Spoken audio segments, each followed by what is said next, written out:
Hello, and welcome to another episode of Speak, Film, and Enter. Hello, Adam. Hi, everyone. A podcast where we review and rank movies. I'm Nate. And I'm Adam. And that's Adam.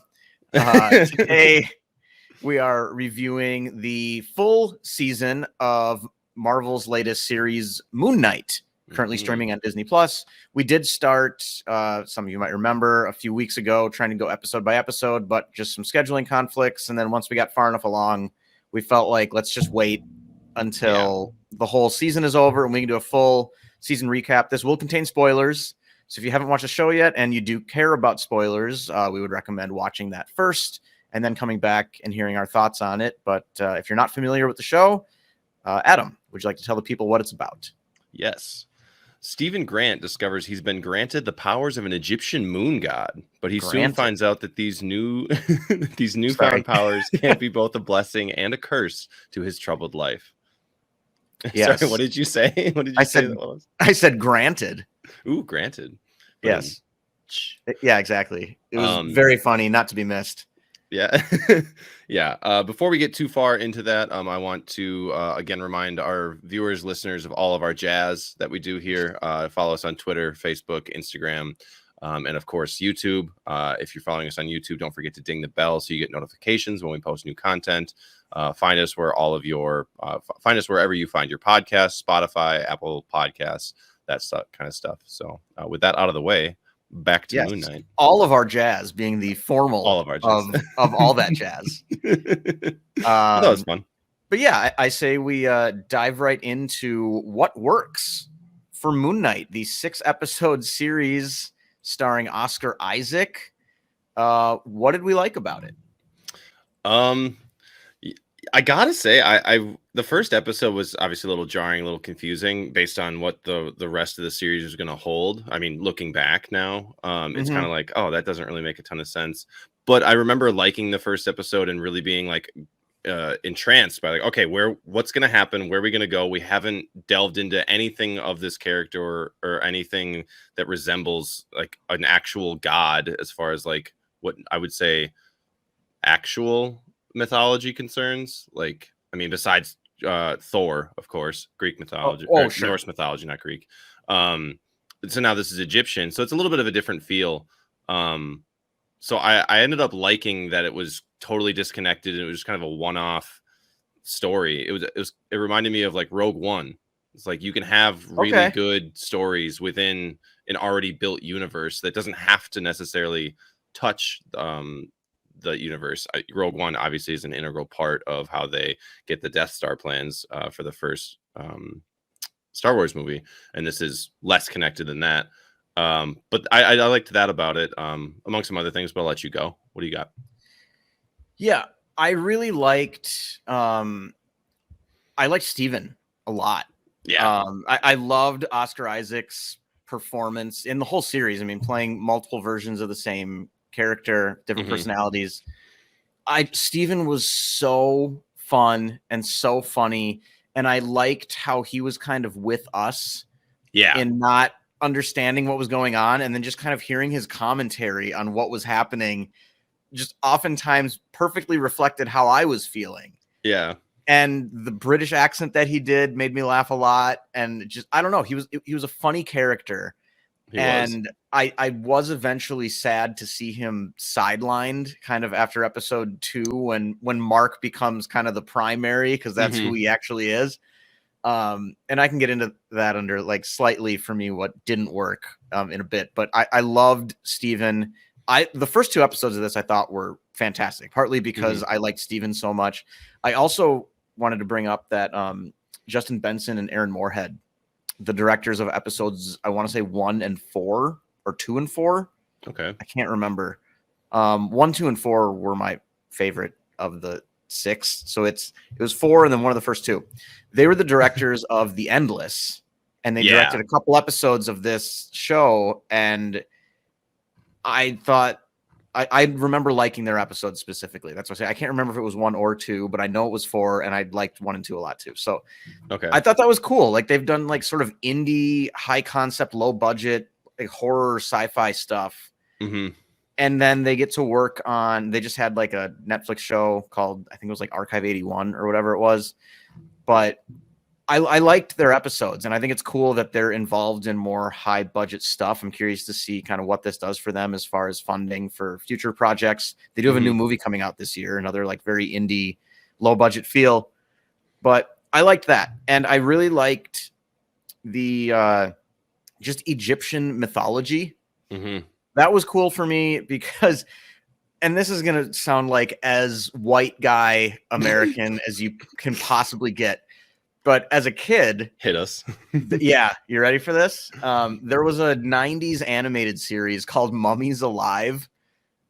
I don't know if you remember it. There were also in what I've mentioned before, one of my favorite shows ever, Gargoyles. There were a couple characters that like they were kind of some of the villains, and their villain powers were sort of like derived from Egyptian mythology.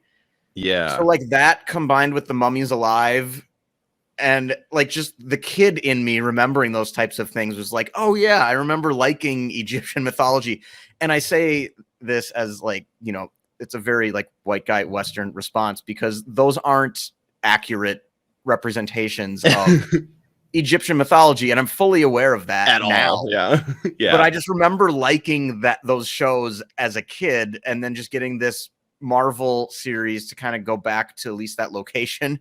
Yeah. And hopefully be a little more accurate in what they're talking about. So it's just a setting that I really liked too. And the concept of kind of this bipolar guy who's sort of like a superhero, but then also like a nerdy not even scientist, like nerdy gift shop history enthusiast was what I was trying to say. Enthusiast, yeah. Yeah. I liked the contrast between those two.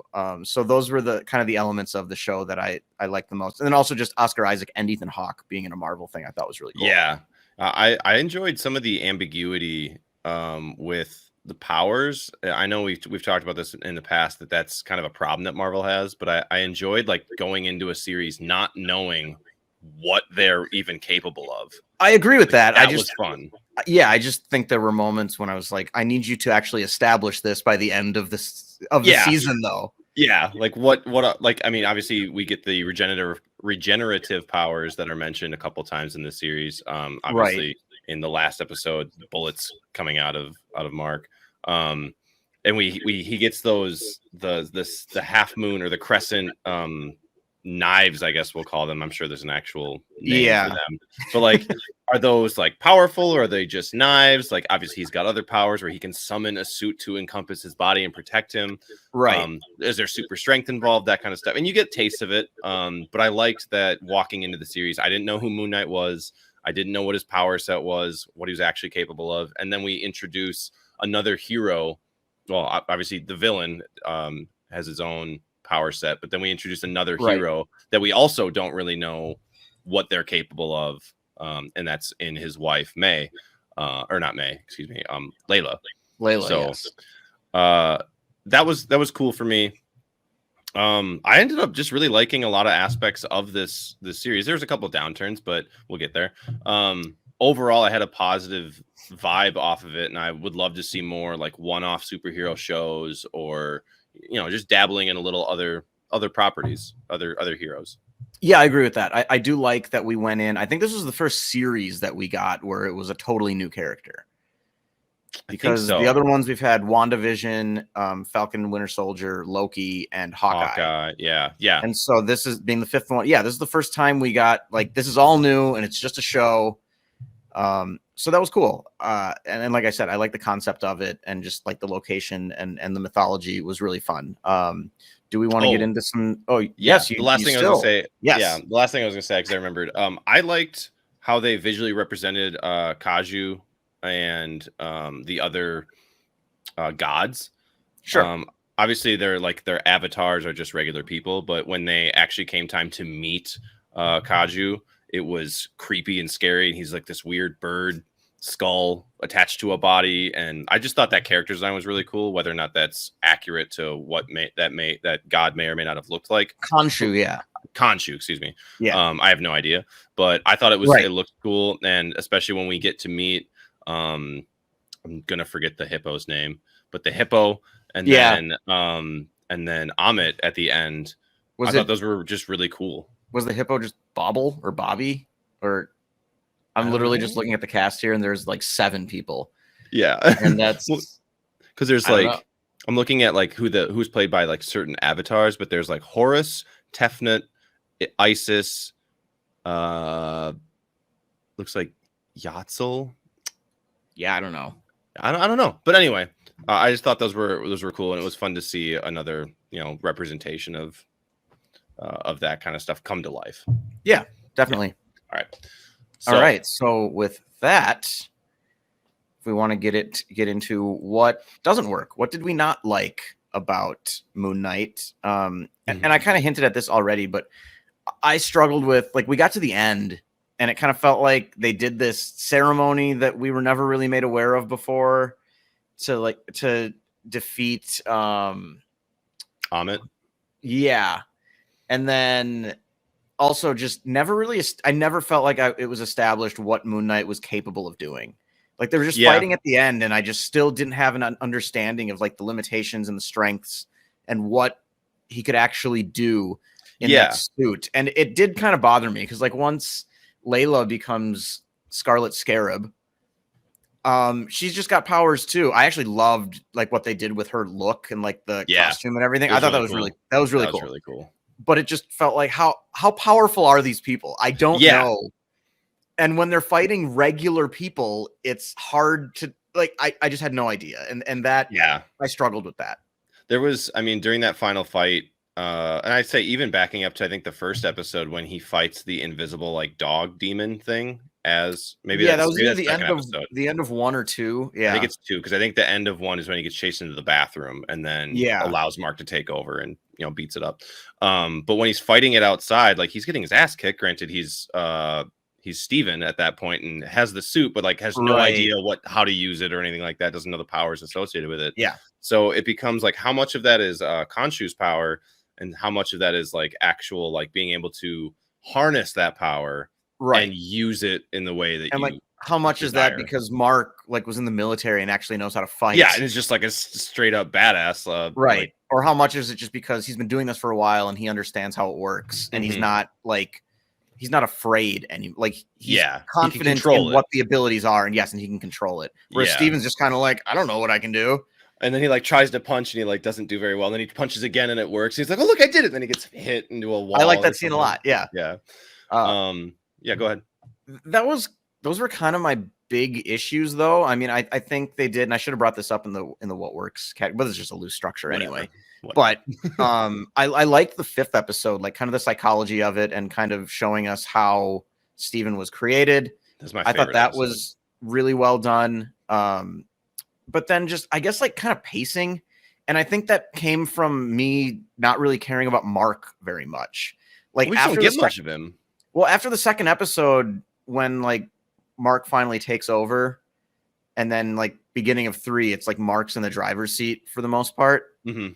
I just felt far less invested because we didn't get the time to get to know Mark the way we did with Steven. Yeah.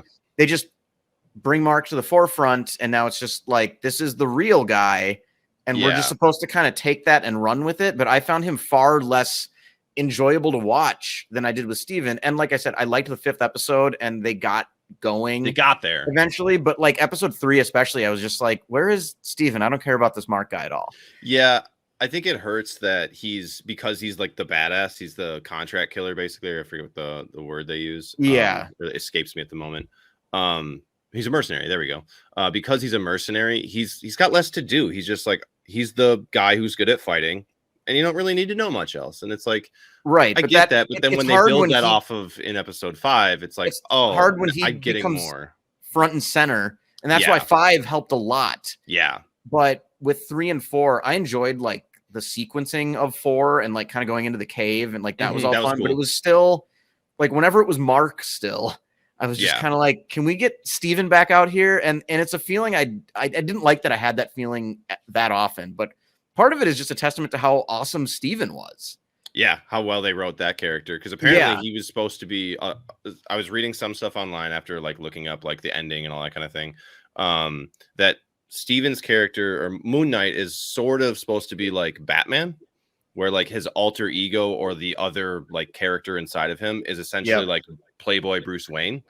So they changed it in this version to make him like a unassuming like British gift shop guy, so that there wasn't as direct of a connection.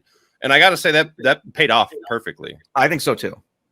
He's much more interesting. He's a lot of fun to be with and around, even though he's super confused and has all these things going on in his head or in his mind that he's just nervous about all these things. But he knows Egyptian mythology by extension of being at the museum and all that kind of stuff. So when he takes over in the tomb and starts to like figure stuff out, like that was really interesting when he's like, oh, why is this in Macedonian and not Egyptian? And then who's that? Oh, that must be like Alexander the Great. And it's like, that was cool. I liked that. Definitely. Adding more context and having him explore the world with you rather than being like, I came here to kill the one person and then I ran over there and then I shot the gun and I ran over there and then I killed that other person. Like that can be fun, but having those two to balance was good. But Steven was much more of the person that brought you through the show.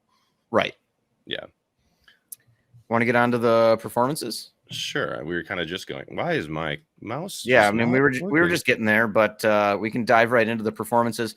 And this is something that's interesting. Like, this is easily the smallest cast, like collection of characters for a Marvel thing I can remember for like a while. I mean, it's basically just Oscar Isaac, Ethan Hawke, and May Kalamaui. I mean, I'm trying to help, but sorry, my mouse got really slow on me for some reason. So I was looking stuff up and trying to navigate, but I can't get there. It's just like Mark/Steven and then Arthur Harrow and Layla. Like that's and then some gods. Like that's basically it. I think Oscar Isaac is phenomenal. I mean, he's one of my favorite actors already. Yeah. I think he's great in this show and gives one of the best performances in any Marvel thing yet. And Agreed. He really helped carry this through because of those feelings of like some inconsistencies, just with kind of like, okay, how much time are we going to spend with Mark here versus how much time, and the back and forth with that. From an acting perspective, I thought he was phenomenal.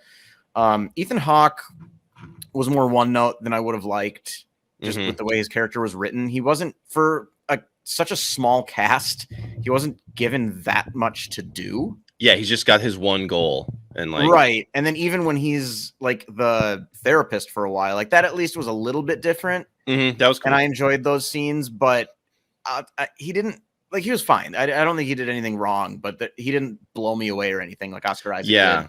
I think we sort of talked about in the first episode how it was kind of a strange casting, but we were excited about it to see like where it could go and what he could do. And it just never really reached the heights of being like, well, you have Ethan Hawke, like use him. You just you have a face. You didn't ask him to do anything like profound, so he just was there. Right. That's kind of how I felt with that. And then May Kalamaui, I might be butchering that name. Yeah, Kalamaui, Calamawy. Kalamawy. I guess she hasn't been in much. She was in a movie last year with Ed Helms called Together, which I had been meaning to watch, and I think I should now. I think it's on Hulu. So now I got a reason. Yeah. But I mean that, and then a movie called Jin from 2013, and like that's it. And she was in a show called Raimi, which I think was on HBO. Not HBO, Rami. Rami, excuse me. That's on Hulu. Hulu, thank you. I've been meaning to watch that too. That got some good play. It looks like she's in quite a few episodes. 15. I figured, because I'm just on Letterboxd, so that was literally just looking at movies. So I figured she was more of a TV or a stage actor. Yeah, I'm not 100% sure, but be excited to see where she goes. I thought she was fun. I thought she did a good job, at least. The early goings where we don't really know who she is and she's angry and upset and then slowly starts to understand. Obviously, Artie understands who Mark is and his abilities or his problem, I guess we'll call it.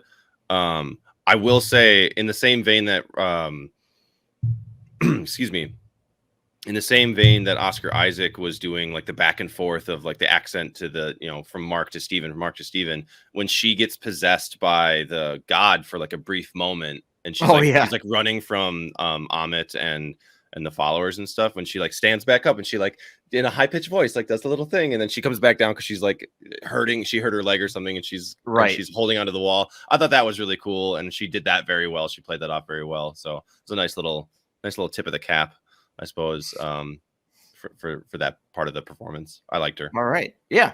I mean, that's pretty much all for the performances. I guess we talked about this before. Do you still have that MCU discussion banner we can bring up? I do. just thought like we got some time still, and I thought I'd just ask like, where does this rank for you for like the shows? Because it is kind of a standalone thing. It doesn't look like it's attempting to tie too much into anything else. There's been 5 shows now, and we got all those movies. Is this like kind of upper, middle, lower tier Marvel for you? Where does this fall in? I think all of the shows have been done in a really, really good way. So it's hard to either rank them against each other or rank them in Marvel overall. I think I'd put all of the shows, Moon Knight included, towards the top half because they've been executed so well. I mean, they have a lot more time than just a movie would in order to establish their story and get things correct. But I think the strengths of each of these shows has been they've been different. Like I really liked Loki for its like world building and its like new problem that it's giving the whole universe. I liked Falcon and Winter Soldier for the message that the last like 2 episodes provide, along with the action. WandaVision was a fantastic delve into like a character study of who Wanda is and like some of her trauma, and then Moon Knight, his own trauma. Like this is a massive success as far as like how do you depict childhood trauma and how does it affect adults growing up, like all of that whole conversation that happens, and especially episode 5 because that's where it all comes to light. I thought was done absolutely brilliantly. I haven't seen another medium really tackle it in that fashion and explicitly show you like here's where it happened. He created a disassociative identity to deal with his problems that carried throughout the rest of his life so far, and has been masking in a certain way. And just that everything that happened in there, I thought they did it really, really well. I think obviously as mental health gets more and more prevalent of a discussion and help is provided in America, that's something that needs to get shown a lot more. And I really hope people do pick up Moon Knight and get all the way through the series. It is, each episode's about an hour, 50 minutes or so. I really hope people stick with it because it is strange in the beginning to get to the trauma episodes and see how that works. I think I'd put this up there with the top half of Marvel stuff. I don't know, where do you think it lands? It's kind of in the middle or like the bottom of the middle for me. Okay. I think it's solid. I just mostly just because I didn't find Mark to be very interesting for the first like 4 episodes. It just it started to wear on me, and I just started thinking like, just give me more Steven. I don't want to follow this other guy around. But I like your point about this type of issue being tackled in like a Marvel thing in like a pretty in a pretty respectful way. Yeah, they didn't get a whole episode to it. Right. So I do think that's good. But I mean, and with that, we can just dive into the stars if we want to. Yeah. We'll be right back with our star video.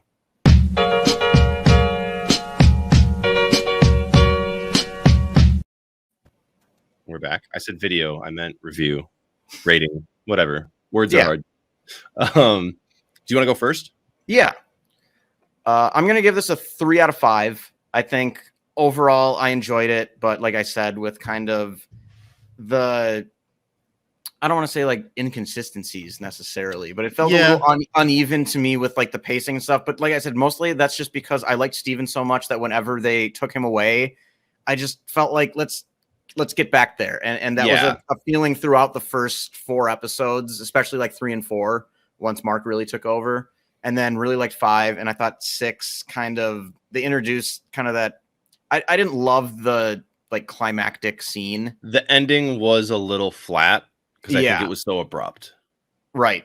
And also because we didn't know how powerful anybody was. Yeah. It was hard to watch the fight when I didn't know what anybody could do or what would hurt them. Yeah. The kaiju fight was cool to see, but like nothing really happened in it. Right. But like with the mythology that I thought was cool, and Oscar Isaac's performance and just what they did with his character with the bipolar disorder, like there's a lot of good stuff here. I did like it. But that's just kind of, those were the issues that kept me from getting into like the love it category.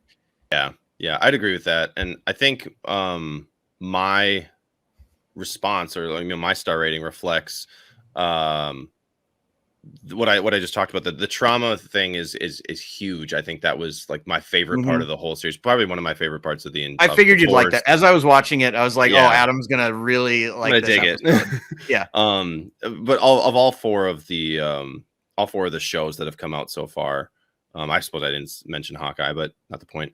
I think I'd put those all at like a 3 or 3.5. And right now, having just gotten done and really, really liking the last episode or two, half of episode 6 was good. The other half was, abrupt and weird and didn't quite fit what I think they were. I did doing, like but the post-credit scene though. Yeah, that was cool. Yeah, that was cool. It was third guy. Definitely interesting. Before we talk about that, I'll finish I'm giving this a 3.5 stars. Okay. I was going with 3 stars. I think the trauma episode purely elevates this half a star, if not a full star. But I'm sitting at a 3.5 because there were some inconsistencies as far as, like you say, pacing. I think it was just certain times it dragged, and I don't think I was attributing that to like following Mark. I just think when it is Mark, give him something to do. Don't just let him walk around and pretend he's Steven and talk about the same stuff, have the same conversations, and then go back to being Steven, and then let's care about Steven. When it's Mark, make it Mark and make him do something and then revert back. So there was just times where I wished it was somebody else, or times I wished things were moving faster than they were, or we covered the same points where we're trying to find the golden scarab so we can find Amit's tomb, and it's that was 3 episodes basically. It's let's just get there, just move. So some of that stuff. But yeah, I liked it overall. So 3.5 from me. But let's talk about that end credit scene. Yeah, sure. I again walked into this not knowing who Moon Knight even was, not knowing. Same. I mean, how I knew many things there were. I should say I was familiar with basically just the name. Okay. Somebody said Moon Knight, and I was like, oh, okay. I didn't really know much beyond that. But yeah, so as far as how the character was or what he could do, is just basically in the same boat as you. Yeah. I was really surprised at all of that, especially the end, because I know we said we were going to talk about spoilers. At the end, when Mark and Steven merge back into the same body and are kind of dual controlling the body, I was really confused at the very end when he goes back and it's back in in his head, and he is in the mental asylum again, and he's talking to Ethan Hawke's character, which I'm going to forget. Harrow, I believe, is the name. Arthur Harrow. Yeah. Arthur Harrow. Yeah. I was like, wait, why are we back here? We just defeated the big bad, and we're right. We should be moving forward. What's going on here? But then that trails into that end credit scene just perfectly. I thought he was going to live and get broken out of the asylum and get put back on well, Amit's coming back. He found a way right away. So I don't know. What'd you think? I just thought it was cool to add that third personality in there. And I mean, I kind of figured that's where they were going once there was the scene where they're both fighting, kind of dual fighting it, trading off, which I did enjoy. I mean, you just kind of knew that's where they had to go. Once you realize their split personalities, you're okay, they're not going to be able to solve this problem until they're able to coexist. That's the problem they need to solve. But then I really like the little wrinkle at the end of giving us a third personality that neither of them are aware of. Yeah. Well, and because I think in episodes 1 and 2, when Steven has his blackouts and everybody's dead, or he's holding a gun and he's driving backwards away from people, I just attributed that to Mark because he was the contract killer. I think we're supposed to, and I don't know. I might have to go back. I'm guessing though that there are moments where Mark also just doesn't know what's going on. Yeah. But we also know that Mark's capable of doing those things. Exactly. So it really threw me for a loop. Same. And again, go. It ended on a way just because the climactic scene I didn't love, but with that post-credit scene, it definitely had that feeling of oh, give me more of this now. Yes.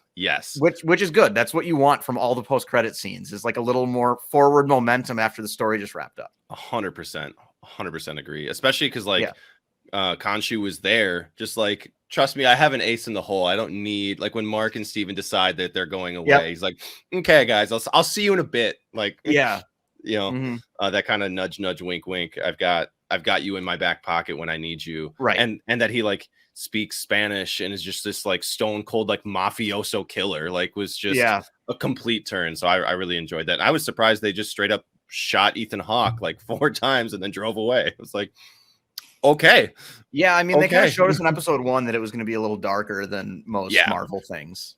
Well, and when you mentioned the guys who wrote the Endless directing a few of these episodes, it did feel like a little bit more like dark and spooky. And they kind of like embraced the weirdness of it. Yeah, 100%.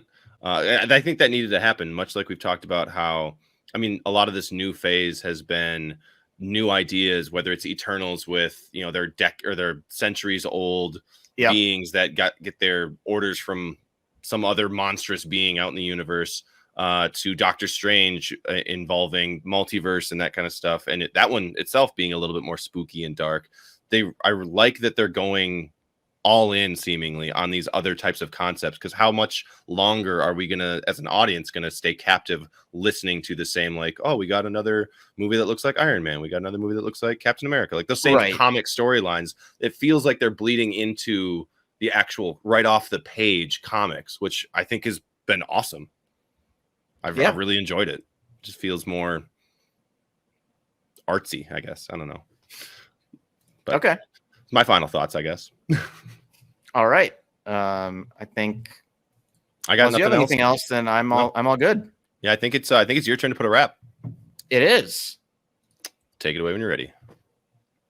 Hats and sunglasses? That's not a disguise, Hank. We look like ourselves at a baseball game.